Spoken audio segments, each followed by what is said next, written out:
I can practice staying in my handstand without fear that I'm going to fall. I can just stay here. If I go that way, I can turn. If I go that way, I land on my feet.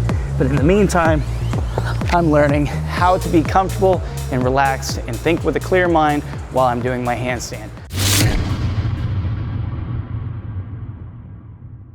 One of the most necessary steps to learn in a handstand anything is to cartwheel out of the handstand.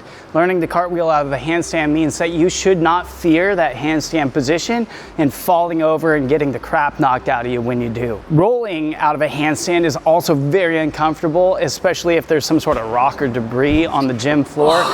You roll on top of that, maybe your bald head touches it and it stabs a hole in your body.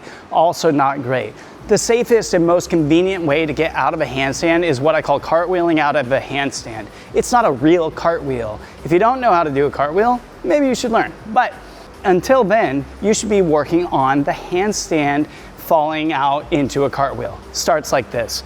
We do a handstand up on the wall. We decide whether we want to step this way or this way. I prefer to step to my left. I bring my foot down next to my hands, I stand up, everything is good. At no point am I in jeopardy of hurting myself doing this, so I'm going to go ahead and continue with feeling safe. I'm going to scoot a little bit closer, and instead of standing up facing this way, I'm going to attempt to stand up facing more toward the side. Hands closer, step down, and now I'm facing more toward the side. I'm going to continue this process, but once I get to the point where I'm facing about 90 degrees to the wall, the hand that I'm turning toward, in this case my left hand, starts feeling a little uncomfortable in the wrist. And what we're going to do is we're going to move that hand in front of the other hand. This takes a little bit of practice. Here's how you would practice. You get up and you take that hand, think about shifting your weight to that side and reach forward. If you can do this, the next step is to step down facing 90 degrees or parallel with the wall from where you started. We're going to continue getting closer and closer to the wall. Keep in mind that this is just a quick version, and sometimes people find that they get freaked out at a certain point. It's good to stop there and continue to practice until you are desensitized to the feeling and know that you're going to be safe. We're moving on. I'm going to get closer and I'm going to attempt to turn more and more toward the wall. You don't have to get up how I am. I just do that out of convenience. Now I'm really a lot closer to the wall. I'm going to step off to the side and stand up with my bum facing you. So clearly I'm getting more and more turn out of this thing, but it's happening very slowly with a controlled environment because I'm utilizing the wall.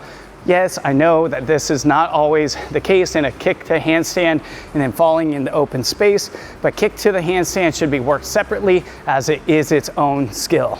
Keep that in mind.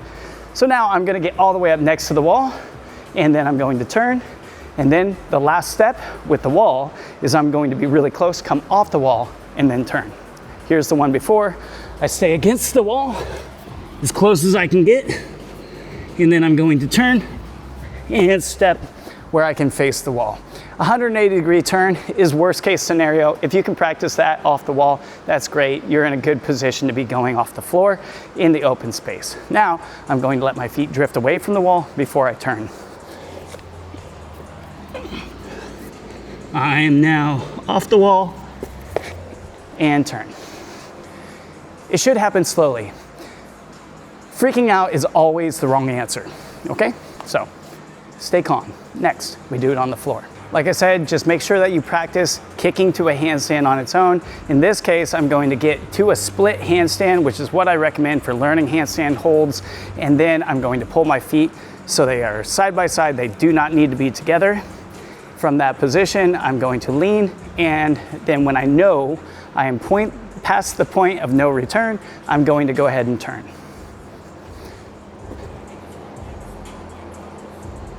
Now I'm leaning.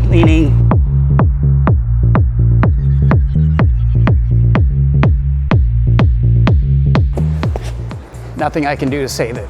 This is much easier, safer, and quicker onto your feet for the next rep than it is to fall over into a bridge or roll or whatever else you come up with that just happens to happen in the moment. Now I can practice staying in my handstand without fear that I'm going to fall. I can just stay here. If I go that way, I can turn. If I go that way, I land on my feet. But in the meantime, I'm learning how to be comfortable and relaxed and think with a clear mind while I'm doing my handstand. Practice your handstand into a cartwheel and you will be happy with the results that you find with your handstand hold and handstand walk.